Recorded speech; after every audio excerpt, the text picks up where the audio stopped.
പോവാട്ടോ അമ്മച്ചി, സമയം ഒത്തിരി ആയി കേട്ടോ. വേണ്ടേ? സമയം ഒത്തിരി ആയി, പോയിട്ട് വരട്ടോ കേട്ടോ. പിന്നെ വരാം. ഇങ്ങോട്ടാ പോകണം. സാബുവിന്റെ അടുത്തൊന്ന് പോകണം. ഒരെണ്ണം ഇങ്ങോട്ടാണോ പോകണം? സാബുവിന്റെ അടുത്തും ഒന്ന് കേറിയിട്ടേ വീട്ടിൽ പോകണ്ടേ? പോരുന്നോ? സാവ് ഇവിടെ അല്ലേ താമസം? ആ, അവരുടെ അടുത്ത് കേറിയില്ല.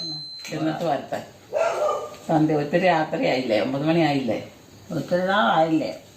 ആ, അവരുടെ അടുത്ത് പോയിട്ട് ഒത്തിരി സാവൊക്കെ പറഞ്ഞിട്ട് 2 മാസത്തോളായില്ലേ? 3 മാസമായി. 10 വർഷം കഴിഞ്ഞെന്ന്. 10 വർഷം കഴിഞ്ഞെന്ന്. അല്ല, അത് പഠിക്കാൻ തുടങ്ങിയിട്ടില്ലേ? ഇപ്പോഴത്തെ കാര്യാൻ പറഞ്ഞു. നാളെ ഈ കഴിഞ്ഞ ആഴ്ചയിൽ അങ്ങോട്ടും ഇങ്ങോട്ടൊക്കെ മാറുമായിരുന്നു. അങ്ങോട്ട് പോയാ? സാബുവിന്റെ അടുത്ത് പോയാ അമ്മച്ചി? ഞാനങ്ങോട്ടും പോയി.